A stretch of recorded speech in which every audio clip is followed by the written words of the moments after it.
Hola, para quienes no me conocen, mi nombre es Stephen Green y tengo el placer de servir a tiempo parcial aquí como nuestro ministro de grupos y participación.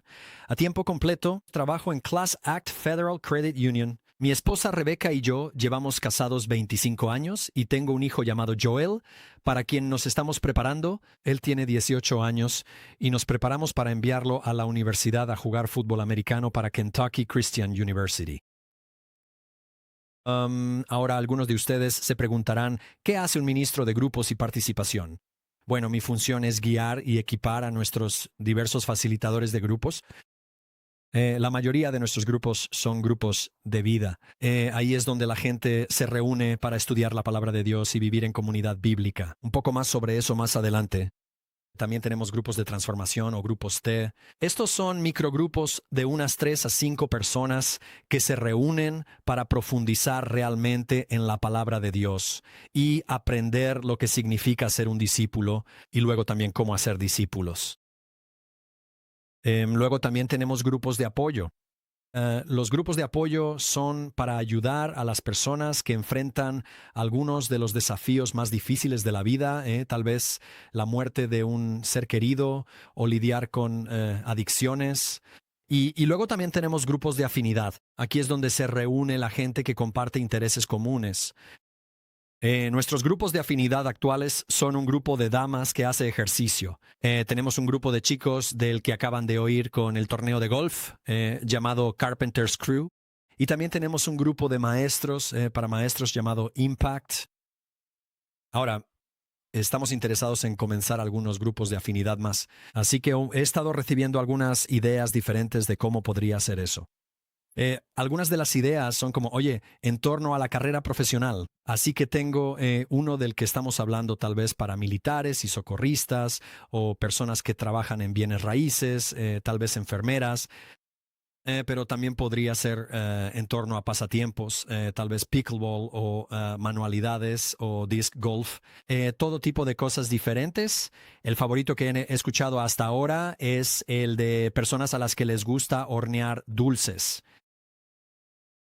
Ahora, yo mismo no horneo, pero quiero ser parte de ese grupo como catador. Así que, pero estamos interesados en hacer algunos más.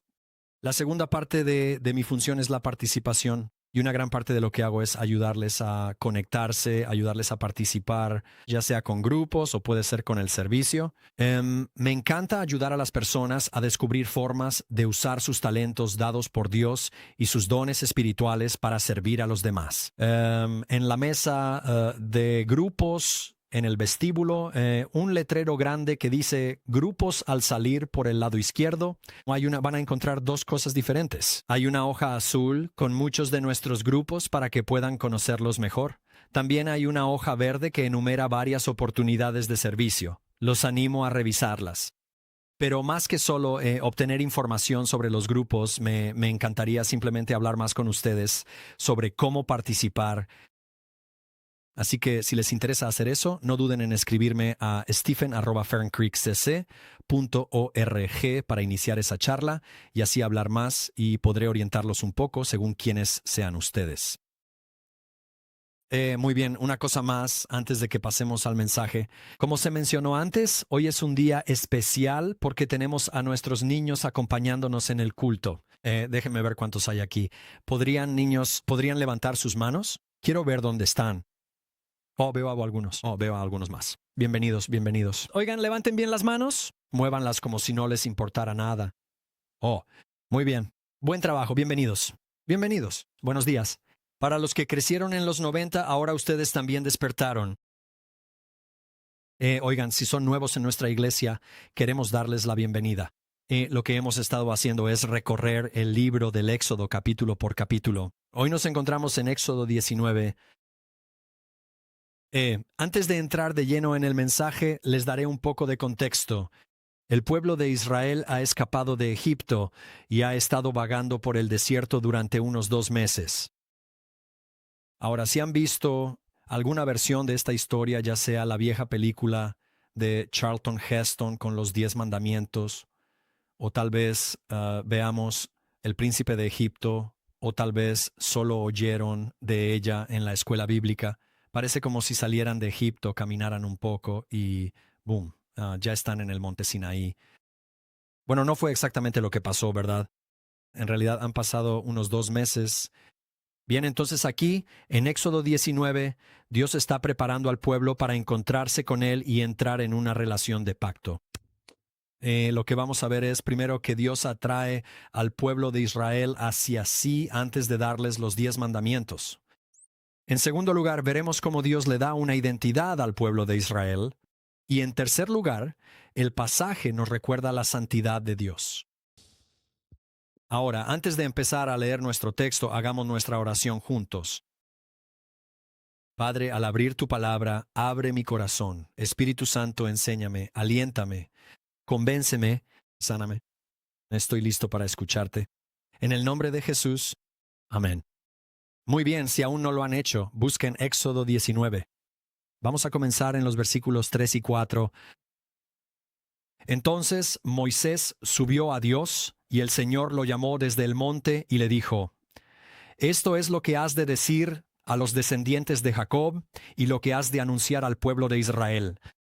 Ustedes mismos han visto lo que hice a Egipto y cómo los llevé sobre alas de águila y los traje a mí mismo. Fíjense en cómo comienza. Él les recuerda lo que ya ha hecho por ellos. Vemos a Dios actuar de formas poderosas. Si recuerdan, ya saben, vimos las 10 plagas donde Dios demostró que su poder es mayor que el de todos los demás dioses egipcios. Vimos la destrucción del ejército de Egipto, que en aquel tiempo era el más poderoso del mundo. Hace unas semanas, Gary nos recordó ese pasaje en Éxodo 14:14 que dice: El Señor peleará por ustedes. Solo necesitan quedarse quietos. Dios proveyó maná y codornices en el desierto cuando el pueblo se quejó. Y luego Dios purificó el agua amarga y proveyó agua de una roca. Es asombroso ver todas las cosas que Dios había hecho por el pueblo de Israel. Vemos a Dios atrayendo a la gente hacia Él. Dios comienza la relación con gracia antes de darles los mandamientos. Vemos amor antes que leyes, relaciones antes que requisitos y rescate antes que reglas. Permítanme decirlo de otra manera. Dios no empieza con, oye, esto es lo que necesito que hagas, sino que empieza con, esto es lo que ya he hecho por ti. Esto es totalmente diferente a cómo la mayoría piensa sobre esto. Muchos piensan que, oye, si obedezco a Dios, entonces Dios me aceptará. Pero en la Escritura es lo opuesto. Dios ya se ha acercado a ti. Ahora nosotros le respondemos.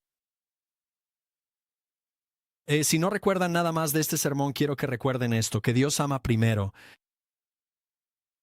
Dios ama primero, luego nos llama a responder. No por lo que hacemos, sino por lo que Él ha hecho. No por lo que hacemos, sino por lo que Él ha hecho. Piensen en cómo funciona esto en la vida real. Cuando sabes que alguien está de tu lado, respondes diferente. Saben, si un jefe acumula expectativas y no estás seguro de si le importas, te resistes. Ya saben, pones resistencia. Pero si alguien ha invertido en ti, creído en ti, se ha sacrificado por ti, quieres responderle. Permítanme compartirles cómo se vio esto en mi vida. Me crió mi abuela y cuando cumplí 16 saqué mi licencia y no tenía hora de llegada. La regla era así de simple. Todo lo que debía hacer era avisarle a mi abuela dónde estaba y cuándo volvería a casa. Esto fue antes de los celulares, así que era un poco distinto. Una noche me quedé fuera hasta tarde y no le avisé. Cuando llegué a casa, ella seguía despierta, muerta de preocupación. Esa fue la primera y única vez que eso pasó. Verán, mi abuela se sacrificó muchísimo para criarnos a mí y a mi hermana. Como madre soltera, la vi trabajar a tiempo completo, cocinar, limpiar, llevarnos a actividades. La vi comprarse ropa usada para ella mientras nos compraba ropa nueva a nosotros. Y una vez la vi vender casi todo lo que había en casa, hasta su propia cama, cuando mi hermana necesitó una cirugía oral. Decir que se sacrificó mucho es quedarse corto. Yo sabía cuánto me amaba ella. Así que cuando entré esa noche, no gritó ni me castigó. Solo dijo que estaba preocupada y que estaba decepcionada. Eso fue todo, fue suficiente. Recuerdo haber pensado que, tras todo lo que hizo por mí, lo mínimo era honrar su petición. Eso es exactamente lo que vemos a Dios hacer aquí. En Éxodo 19, antes de darles los mandamientos, les dice, miren lo que ya he hecho por ustedes. La obediencia es una respuesta a lo que Dios ya ha hecho. Permítanme decirlo de otra forma. No obedecemos para ganarnos el amor de Dios.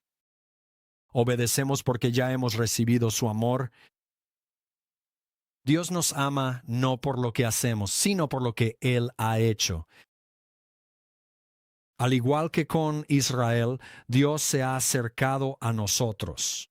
Él nos llama a su gracia, nos llama hacia sí mismo y nos ha mostrado su gracia. Esa gracia no solo nos atrae a Dios, sino que también nos da una nueva identidad. Veamos en Éxodo 19, en los versículos 5 y 6. Dice, ahora si me obedecen plenamente y cumplen mi pacto, serán mi tesoro especial entre todas las naciones. Aunque toda la tierra me pertenece, ustedes serán para mí un reino de sacerdotes y una nación santa. Estas son las palabras que debes decirles a los israelitas. Oh, qué palabras tan hermosas son esas. Mi tesoro especial, un reino de sacerdotes, una nación santa. Esta identidad no es solo para Israel, sino para aquellos de nosotros que hemos puesto nuestra fe en Jesús. Esta identidad también es para nosotros. En 1 de Pedro 2:9a dice, pero ustedes son linaje escogido, real sacerdocio, nación santa, pueblo que pertenece a Dios. Quiero que noten algo importante aquí. 3 de esas 4 descripciones están en plural.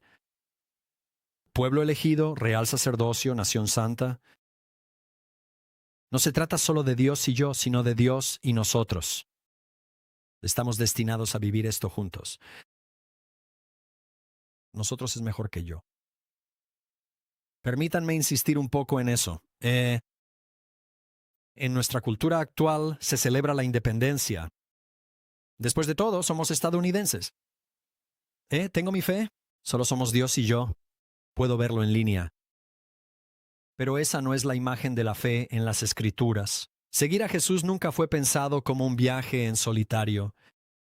Y aquí es donde se pone serio. Cuando la vida se pone difícil. Cuando la vida se pone difícil.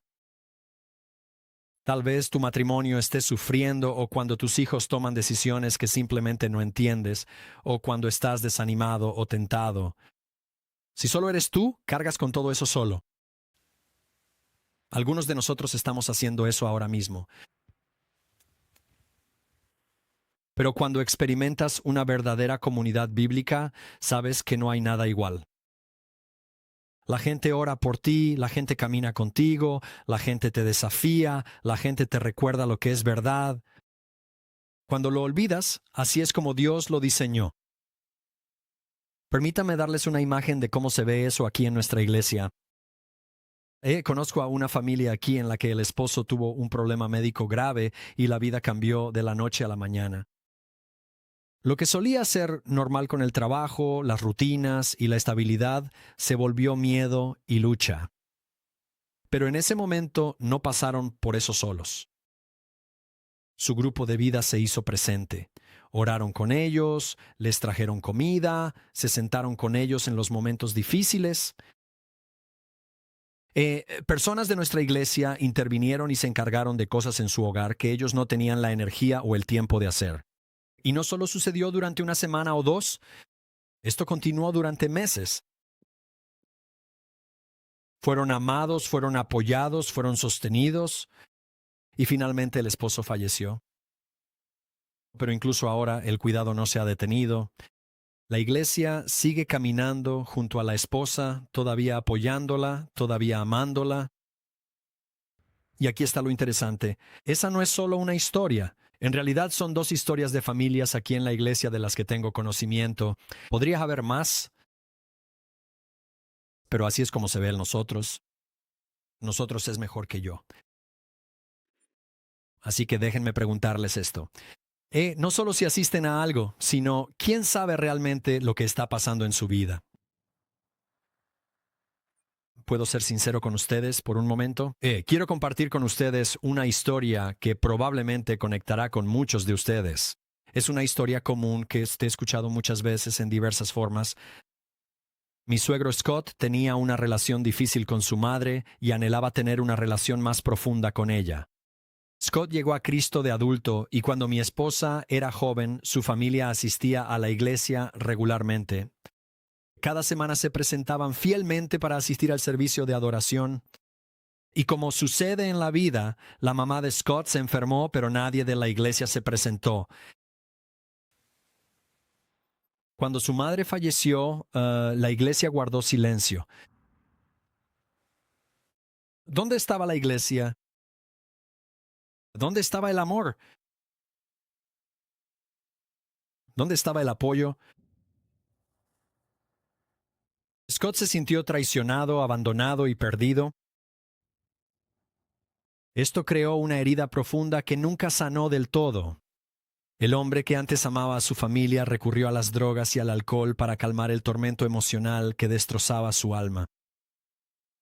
Scott acabó perdiendo su matrimonio, se quedó sin hogar y, desde entonces, ha fallecido. Entonces, ¿dónde estaba la iglesia? Lamentablemente, esta es una historia muy común.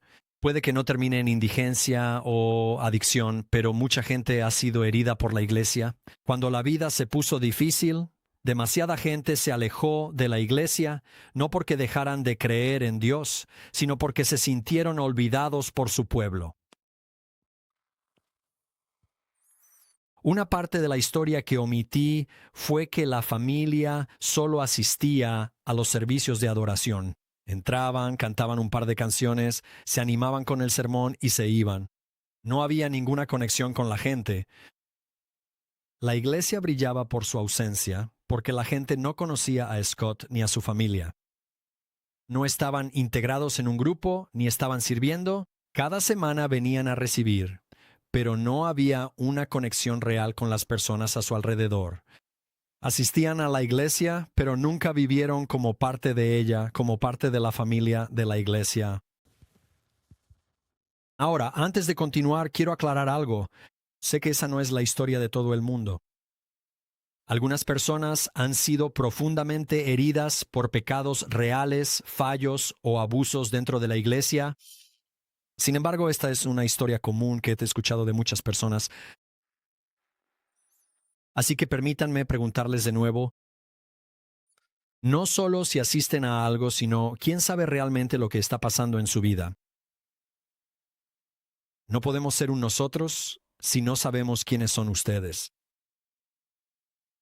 Ahora, como ministro de grupos y compromiso, voy a animarles a que se conecten con un grupo de vida. Habrán adivinado que los grupos de vida son más que un lugar para estudiar la Biblia. Es donde pueden conocer gente y nosotros conocerles a ustedes. Con una iglesia de nuestro tamaño es fácil perderse entre la multitud. Pero en un grupo de vida pueden vivir en una verdadera comunidad bíblica con otros. Nosotros es mejor que yo. Un grupo de vida es un gran lugar para empezar, pero no es el único. Me encanta cómo nuestra iglesia ya está conectando a la gente de otras maneras también, como en el servicio. Personas sirviendo en el ministerio infantil, el equipo del café, forjando relaciones, el equipo de primeras impresiones riendo juntos, se ríen mucho.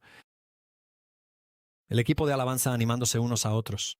Especialmente ahora en esta transición, nosotros es mejor que yo. Quiero que vean algo en Primera de Pedro 2:9. Hay un propósito detrás de todo esto. En la segunda mitad de Primera de Pedro 2:9 dice: como resultado, pueden mostrar a otros la bondad de Dios, pues Él los llamó de las tinieblas a su luz admirable. Israel debía representar a Dios ante las naciones y nosotros también. Eh, Jesús dijo en Juan 13:35, en esto todos conocerán que son mis discípulos, si se aman los unos a los otros.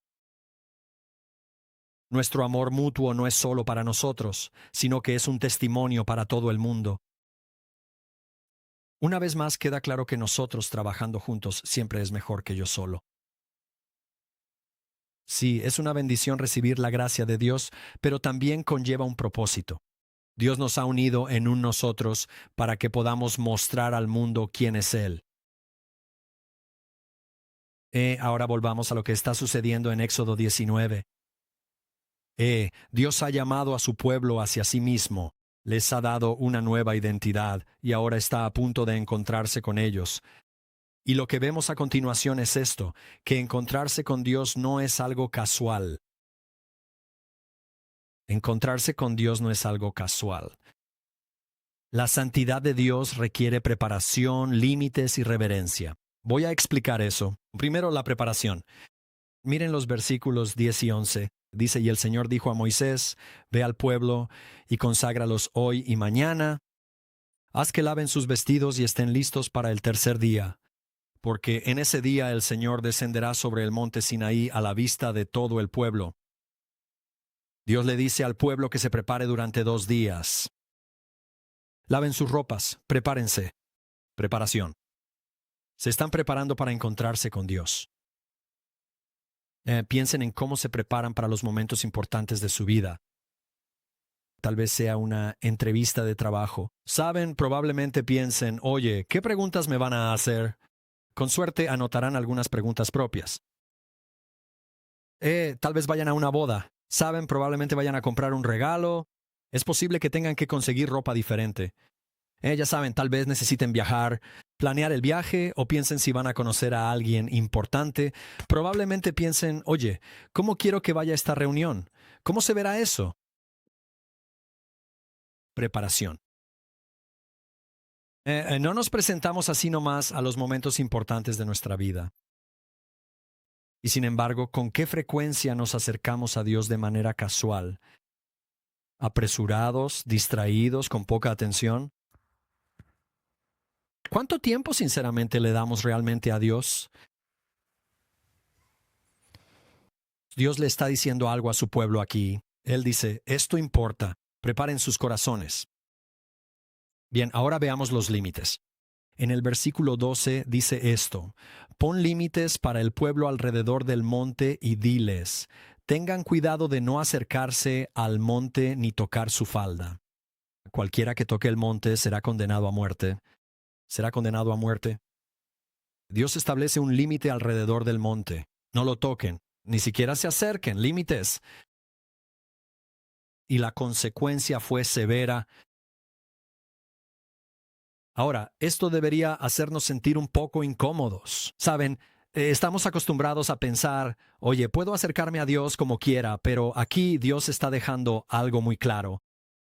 Su santidad no es algo que debamos tomar a la ligera. Hay distancia, hay restricción, hay separación, límites. Ahora debemos tener cuidado aquí. Y esto no quiere decir que hoy debamos establecer límites físicos como este. No es lo que estoy diciendo. Se trata de... Y no se trata de crear reglas para alejar a la gente de Dios. Este momento nos está mostrando algo más profundo, que por nuestra cuenta, no podemos simplemente entrar en la presencia de un Dios santo. Ese es el punto. La santidad de Dios crea una barrera que el esfuerzo humano no puede cruzar, lo que nos lleva a la reverencia. Ahora veamos el versículo 16. En la mañana del tercer día hubo truenos y relámpagos con una densa nube sobre el monte y un sonido de trompeta muy fuerte. Todos en el campamento temblaron. Truenos, relámpagos, una densa nube, y dice que todos temblaron. Traten de imaginarse allí. Piénsenlo. La tierra temblando bajo sus pies, el trueno resonando por las montañas, el humo subiendo, y todos temblaron. La trompeta sonando cada vez más y más fuerte, llenando el aire con su potente sonido. Y te das cuenta de que Dios está en este lugar. No es una idea, ni un concepto, ni solo una historia. El Dios vivo y santo está presente. Y ellos tiemblan.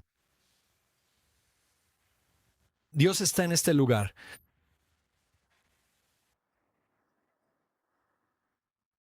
¿Cuándo fue la última vez que realmente sentiste un profundo asombro por Dios? No solo estar informado sobre Él, no solo cantar palabras, sino ser genuinamente consciente de que Dios es santo y yo no. Esto es lo que Éxodo 19 nos está mostrando.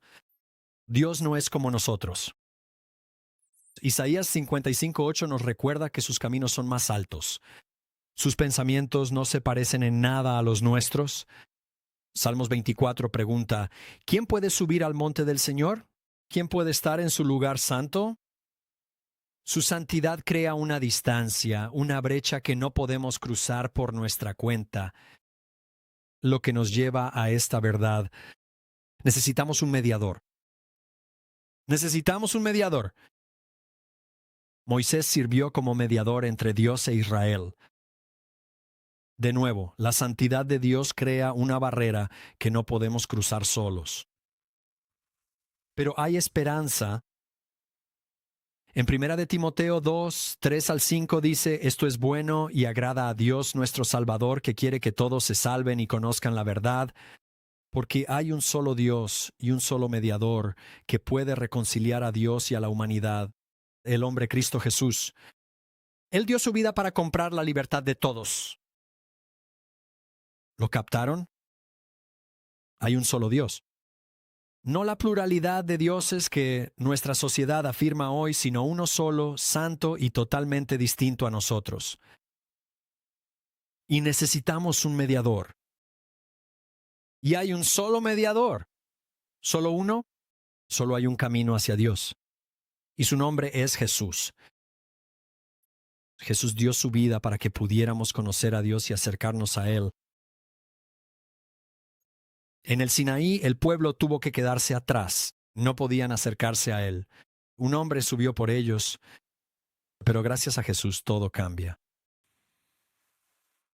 Gracias a Jesús no tenemos que mantenernos a distancia. Nos acercamos a Dios. Gracias a Jesús no caminamos solos.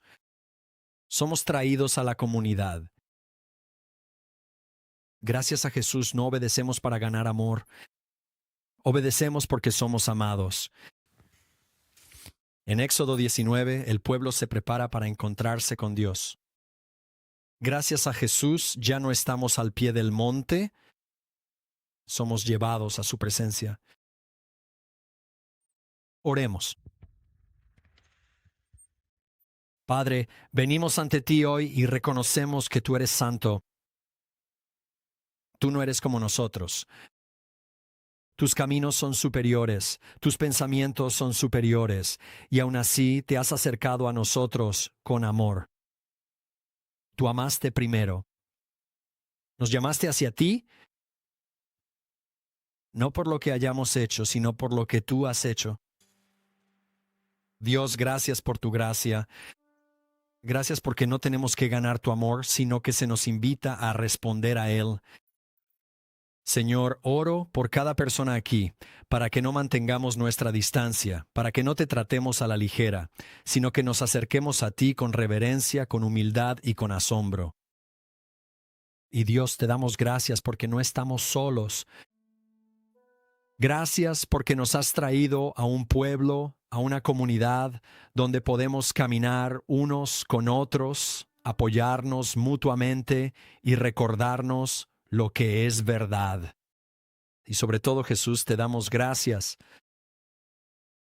Tú eres nuestro mediador, el que abrió un camino cuando no podíamos venir por nuestra cuenta. Gracias a ti no se nos mantiene a distancia. Somos invitados a la presencia de Dios.